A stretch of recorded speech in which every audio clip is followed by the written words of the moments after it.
عيل بدهاء وهيخلي شرطة العالم كلها تلف حوالين نفسها. انمي من كتر العظمة بتاعته لو ما شفتوش يبقى ضيعت نص عمرك يا عزيزي. عارف ان الملخص مدته قصيرة، لكن ده مش الملخص كله. ولو عجبك الانمي هعمل لكم ملخص كامل. ومن غير ما نطول في البداية، صلى على النبي وتعالوا بينا نبدأ الحكاية. ده هو ولد شاب عنده 18 سنة بيدرس في الثانوي، وفي يوم هو بيبص على الشباك بتاع قدامه مذكرة من السما. هو مش بيهتم، ولكن بعد الدوام المدرسي بيجوله فضول انه يشوف المذكرة. بيروح عندها بيمسكها وبيقرا اسمها، واللي بيطلع مذكرة الموت. بيقلب المذكرة واللي مكتوب في ظهرها اي شخص بيكتب اسمه في المذكرة دي بيموت. بيتجاهل الموضوع، بياخد المذكرة وبيروح على البيت. بيرمي نفسه على السرير وبيبدأ يفكر ازاي لو كتبت اسم حد بيموت. المهم انه بتيجي على المذكرة وبياخد أسوأ قرار في حياته. بيقرر انه يجرب المذكرة ويشوف هل ده حقيقي ولا لا. لسه يكتب اسمه، لكن بيفكر للحظة، طب لو انا كتبت اسم حد ومات مش كده انا هبقى مجرم؟ المهم بيقول لا، ده اكيد خرافات، اصلا مفيش حد هيموت لو كتبت اسمه. يعني قناة الاخبار بتشتغل وبيعرضوا ان في مجرم في مركز تجاري ومحتجز معاه رهائن، واللي عددهم 6 اشخاص من ضمنهم اطفال. بيظهر اسم المجرم واللي هو كورو. بياخد قرار انه هيكتب اسمه وبيستنى 40 ثانية، وبقى ما بتعدي المهلة مش بيحصل حاجة. لسه يقفل التلفزيون، ولكن وفجأة هوبا المجرم بيموت ويفارق الحياة. بطلنا بيتصدم وبيقول لا لا لا، اكيد دي مجرد صدفة. بيحاول ينكر الواقع، ولكن حدث ما حدث. بعدها بيخبي المذكرة بسرعة، بيقول انا هجرب المذكرة تاني. شكله لسه ما اقتنعش انه قتل شخص بالفعل. بيخيم الليل وبيخرج عشان يحضر امتحانات القبول في الجامعة. بيخرج من الامتحان وهو ماشي بيشوف ناس بيتحرشوا في بنت. بيسمع صاحب الراجل وهو بيناديه باسم. بيدخل مول كده بيطلع المذكرة، بيكتب اسم الراجل والسبب. البنت بتحاول تجري منهم، فالراجل بيدور مكانته وبيجري وراه. لسه بيعدي الطريق راحت عربية شالته. لغاية هنا بيتأكد ان المذكرة شغال. بعدها بيشوف كائن غريب في منطقة مجهولة. بنشوف الكائن ده وهو بيكلم اصحابه واللي بيطلعوا الشينيغامي. وتعال هنا خلينا اوضح لك نقطة مهمة.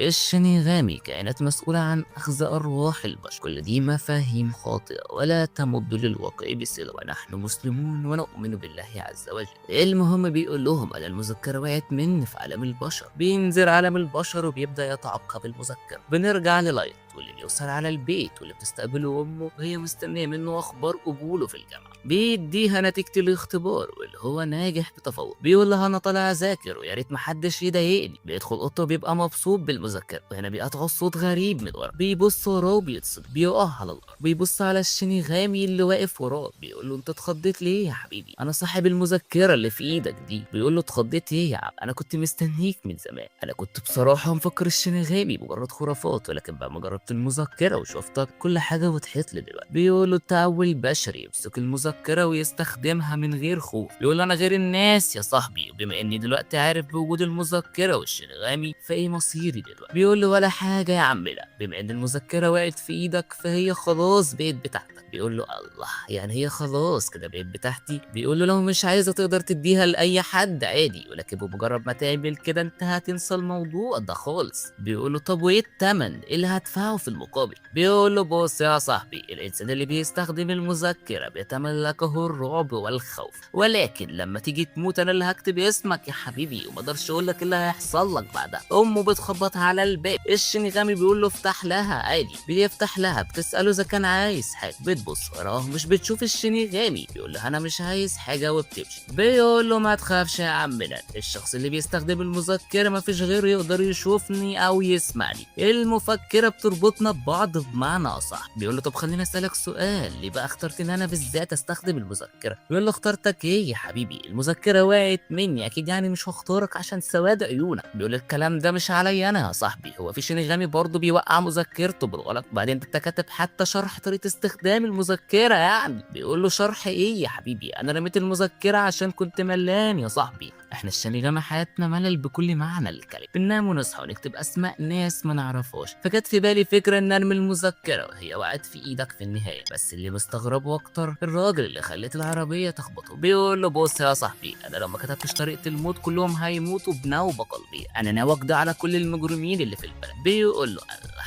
طب ايه الفايده من ده كله؟ بيقول له بسيطه يا صاحبي، حتى لو كان الناس اغبياء هيعرفوا انه في حد بيقتل كل المجرمين. بيقول له الله، طب وايه المغزى برضه من ده كله؟ بيقول له انا زيك حاسس بالملل، وبعدين ليه المجرمين يعيشوا اصلا؟ هما ايه فايدتهم في العالم غير انهم ينهبوا ويقتلوا في البشر؟ بيقول له انا فكرت كتير قبل ما اخد القرار ده، لازم حد يتخلص من المجرمين اللي في العالم. انا عايز عالم ما فيهوش اشرار، لازم يبقى عالم مسالم بدون اي جرايم يا صاحبي. بيقول له الله، طب ما انت كده هتبقى الشرير يا صاحبي. بيقول له لا يا حبيبي، انا بخدم. بعدها لايت بيمارس حياته المعتاده، بيروح الجامعه وبعد ما بيخلص بيبدا قتل في المجرمين. الشرطه بيعملوا اجتماع بسبب الحوادث اللي بتحصل في البلد. الراجل ده بيقول لهم ان في مجرمين كتير ماتوا بدون سبب، والتحاليل الطبيه قالت انهم كلهم ماتوا بنوبات قلبيه، وغيرهم ماتوا في حوادث وشغالين يموتوا واحد واحد. بنشوف شخص بيرد عليه وبيقول هم كده كانوا مجرمين محكوم عليهم بالاعدام، فعادي يعني. الراجل بيقول له ازاي يعني؟ حتى لو كانوا مجرمين القتل مش مبرر. الراجل بيقول له الله،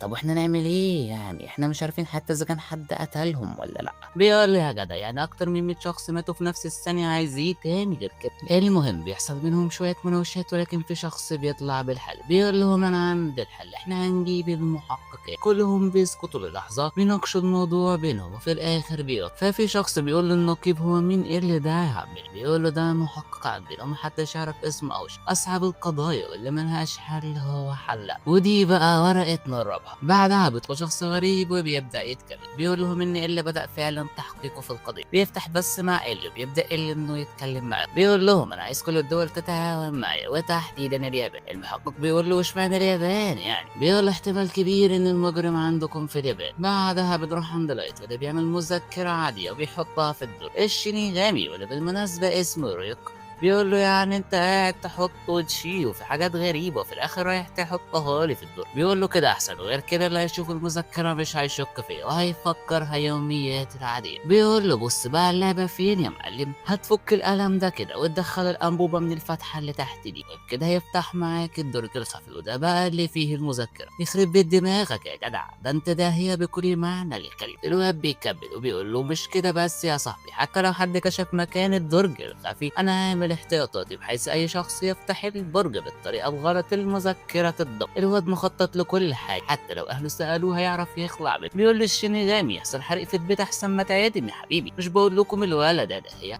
المهم الناس مش بتبطل كلام عن الحوادث الغريبه اللي بتحصل، فيهم ناس مبسوطه وناس بتفكر انهم كده مش هيعرفوا يعملوا اي حاجه غلط، وعشان محدش عارف ايه سبب الموضوع ده الناس بتطلع اسم على الشخص اللي بيقتل المجرم ولا هو كيرا، واي بالمعنى الانجليزيه القاتل. المهم بيقابل موقع لكيرا، فبنشوف لايت وهو بيقول لريك انه كده خطوه الى هدف، وهو ان الناس تعرف ان في حد بيحاسب المجرمين. المهم بيبدا بس مباشر ليه التحدي ما بين إل ولايت هيبدا دلوقتي. بيتكلم إل عن الجرايم اللي بتحصل وبيقولوا انهم هيقبضوا على الجاني ده بحال. طيب بيقول له عن ده هيلا تقبض على مين يا حبيبي؟ انا اللي معايا المذكره، من غير المذكره ما فيش دليل عليه. المهم اللي بيكمل كلامه وبيقول انا عارف انت بتعمل كده ليه يا كيرا، ولكن احب اقول لك ان اللي انت بتعمله ده غلط يا صاحبي، وده شر في النهايه. لايت بيتعصب من كلامه بيقول له شر ايه يا حبيبي؟ انا العداله هنا، وانا مش بعمل حاجه غير اني بنفذ القانون مش اكتر، وشكل دي مجرد خطه عشان يوقعوا بيه. المهم بيستفزه لايت وشكل الخطه وقعت عليه. بيكتب اسم المحقق اللي طلع على التلفاز. بعدها المحقق بيقول ولكن فجاه بيشتغل بس لشخص تاني، بيقول انا كده اتاكدت انك تقدر تقتل الناس من غير ما تلمسه. بيكمل كلامه وبيقول بص بقى يا مغفل، الشخص اللي انت قتلته ده كان مجرم هيتعدم النهارده كده وما كانش انا يا حبيبي. لايت بيتصدم يا جدع، يعني بعد ده كله يطلع مش انت. بيكمل كلامه بيقول له انا ايه اللي الحقيقي يا صاحبي، وجهز نفسك عشان هفشخك يعني. وعشان تبقى عارف البث اللي انت شفته ده مش في اي دوله غير دولتك، وهو اصلا في منطقه معينه واللي هي كان البث كان هيتعرض على كل المناطق الباقيه، ولكن انت سهلت علينا الموضوع يا مغفل، وانت كده اديتني كذا دليل. اول دليل انك ما تقدرش تقتل حد من غير ما تعرف اسمه، تاني دليل كان اللي انت فيه واللي هو منطقه كانتو. بيقول له انت حظك حلو انك كنت في كانتو، محدش كان هيلاحظ عشان نسبه السكان مرتفعه، لكن غبائك هو اللي وصلك لحد كده، وانا اللي هحكم عليك بالاعدام يا مغفل. والسلام يا صاحبي. بيقول له تقتلني ايه؟ يلا تعالى لي يا حبيبي، ده انا اللي هفشخك في النهايه. وهنا بتخلص الحلقة الأولى والتانية من الأنمي الجامد بتاعنا. فلو عجبك الملخص وعايز تكملة قول لي في التعليقات، وما تنساش إنك تحط لايك وتشترك في القناة وتصلي على النبي، ويلا سلام.